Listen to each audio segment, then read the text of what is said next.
friends, today I'm going to tell you the story of Venerable Ananda, who was one of the chief disciples of the Buddha. He was his personal attendant, he was his secretary, and also his confidant. So let's get into the story.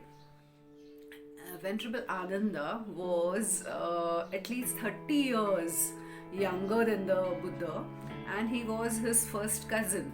And he was born in Kapilavatthu, always very sober, always ready to help people.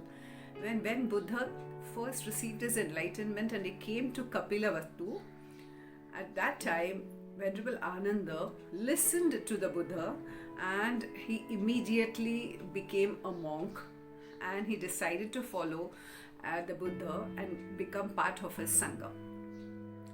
He remained with the Buddha for a long number of years, always remaining in the background, and he was very, very compassionate, very loving.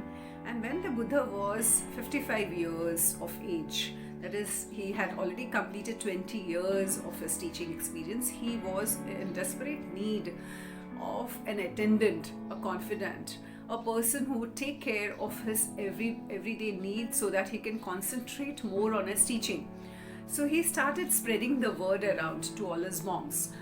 Okay, he needed an attendant who would take care of everything. So there were a lot of people who were eagerly ready to become the Buddha's personal attendant. But Venerable Ananda never spoke a word. He just remained in the background, very dignified, silent.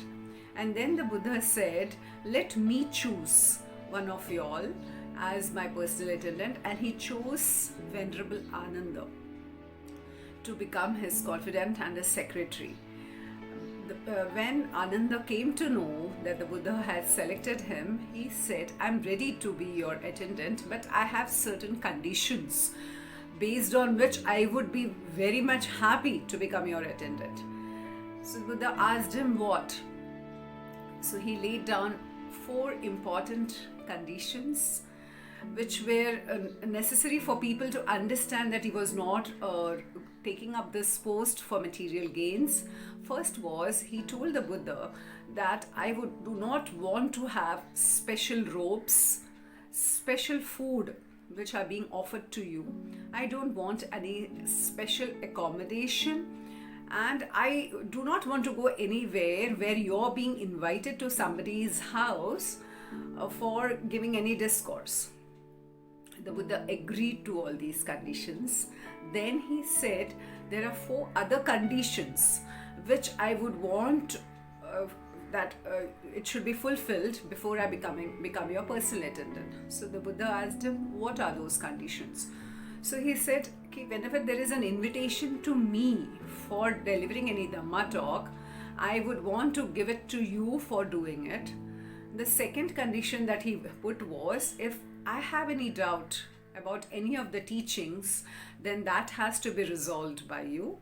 The third is, if people have a doubt and they come to me and I do not know about it, and then you would have to explain it to them. And the fourth and the most important condition was that the Buddha, if he would be delivering any discourse at some other place where Ananda was not there, he would have to repeat it verbatim to Venerable Ananda so that Ananda could remember it. One very important quality of Venerable Ananda was he had a terrific memory, which has helped us get the Buddha's teachings after 25 centuries. He could remember everything, all the discourses which the Buddha had given since the time he had joined the Sangha. The Buddha agreed to the additional 4 conditions, and from that day onwards, Venerable Ananda became his attendant.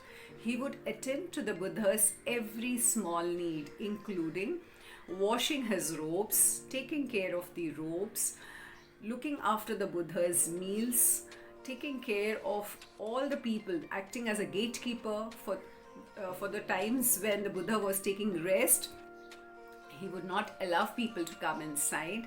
Then holding Dhamma talks, and he was credited for having the Bhikkhuni Sangha in the in the Sangha. Earlier, it was only monks who were allowed, but when Prajapati Gautami, Buddha's stepmother, insisted that she be ordained as a nun or a bhikkhuni, it was Venerable Ananda who persistently followed up with the Buddha and had nuns ordained into the Sangha. Of course, there were some additional conditions which were laid down by the Buddha, but it was to the credit of Venerable Ananda that the Bhikkhuni Sangha was formed because of his persistence. Venerable Ananda always had a lot of compassion, and he always used to help other people too when he was not at the beck and call of the Buddha. Whenever nuns used to need any help, he would be the first person who would be approached for all this. In the Mahaparinibbana Sutta, there are lots of verses wherein Venerable Ananda was addressed by the Buddha just before he would leave his body. There were a lot of references to discourses which took place and various discussions which took place with Venerable Ananda. Even when Buddha was on his deathbed and just about to leave his body, it was Venerable Ananda who did not allow Subhadra to come near the Buddha, but the Buddha said, let him come because I am on my last breath, let him hear the words of Dhamma. After the Buddha left his body, after his parinibbana, since Venerable Ananda was only a stream enterer, he had not achieved the stage of enlightenment for an arhat. He had a lot of time to meditate, and there was the first council of the Buddhist council which took place at Rajgaha. Venerable Ananda, just one day before the council, became an arhat after meditating a lot of times, and then he was able to attend the first council, and he was a person who recited the entire discourses of the Buddha at the said council. Venerable Ananda lived to the ripe age of 100, and when a Chinese traveler, Fa Hien, visited India in the 5th century, it is said that he saw the stupa of Venerable Ananda. When I look at the lifetime story of Venerable Ananda, I really admire his qualities of so much of service, so much of love that he had for people. And if we can get some of the qualities of Venerable Ananda, our life would be changed forever. May all beings be happy.